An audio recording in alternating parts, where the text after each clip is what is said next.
All right, welcome back, everybody, to the deep dive. You know how this works. We take something, well, anything really, and we go deep. That's right. We get into the nitty-gritty. Exactly. And today we're looking at something, honestly, we all use every single day. English expressions. 50 of them, to be exact. Yeah, 50 common expressions, the kind you hear and use probably without even thinking about it. And that's kind of the point for this deep dive, right? Yeah. We're not just going to list out, here's what this phrase means and here's what this one means. Well, not at all. We want to get into like how these everyday phrases, even the simplest ones, how do they shape the way we communicate? Yeah, like what makes them tick.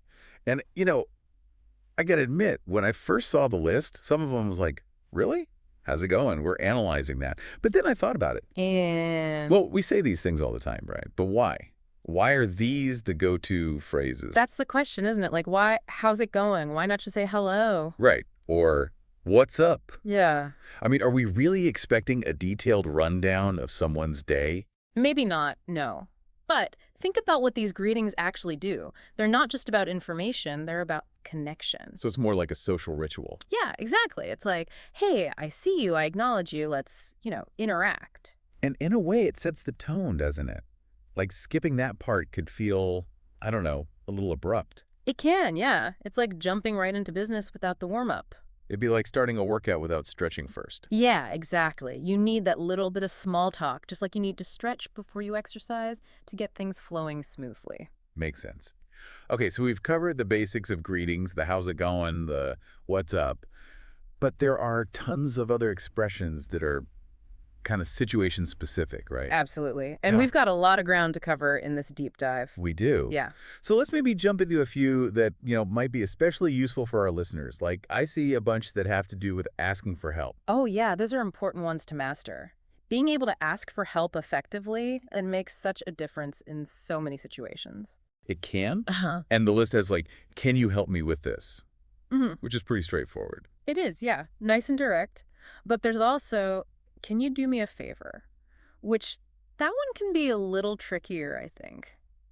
Oh, how so? Well, because it sort of assumes a certain level of, I don't know, closeness with the person. Like, you wouldn't say that to a complete stranger, probably. Good point. I guess it depends who you're talking to and what you're asking for. Exactly. Like, for a more formal situation, maybe stick with something like, would you mind helping me with this? Would you mind? Oh, Yeah, that's a good one. It's polite, but still gets the point across. right.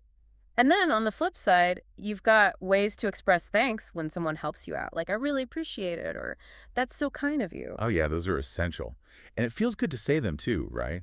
Like you're spreading a little positivity around. Absolutely. And it shows the other person that you value their help. It's like a little loop of good vibes. I like that. A good vibes loop.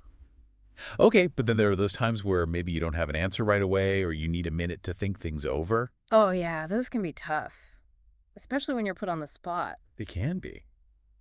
But the list has some good phrases for those moments too, like, let me think about it, or I'll get back to you. Oh, yeah, those are classic for buying yourself some time. And they're perfectly acceptable. It's way better than rushing into an answer you might regret later. For sure.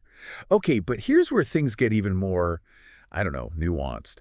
We've got expressions like, sounds good to me, which at first glance seems super simple. Yeah, it does. But But I feel like it can mean different things depending on how you say it. oh, totally. Like, it could be genuine enthusiasm. Yeah, that sounds great. Let's do it. Or it could be more like, yeah, okay, I'll go along with that. Or even like a polite way to end a conversation you don't want to be in anymore.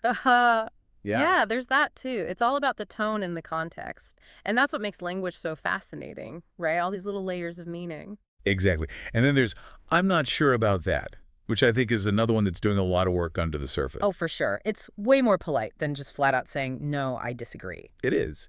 It's like you're acknowledging the other person's idea, but you're not fully committing either. Exactly. You're leaving yourself some wiggle room.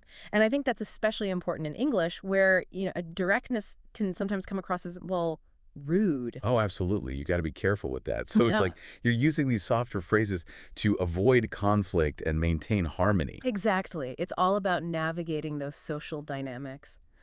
Okay, but before we wrap up this deep dive, we got to talk about the positive vibes. The positivity boosters. Yes, that's amazing. I'm feeling great today. Like, these might seem, I don't know, cheesy, but they really do make a difference. They do. Just hearing someone say, "I'm feeling great," can kind of lift your own mood. It's contagious, that positive energy.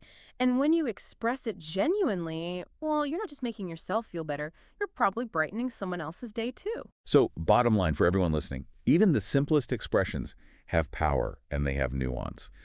Learning to use them effectively, well, that's like leveling up your communication skills. It really is. And who knows, maybe this deep dive will make you start paying closer attention to the phrases you use every day. I hope so.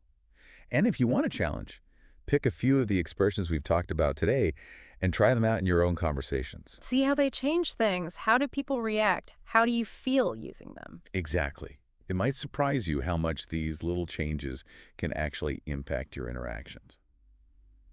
All right, everybody, that's our deep dive for today. Happy speaking.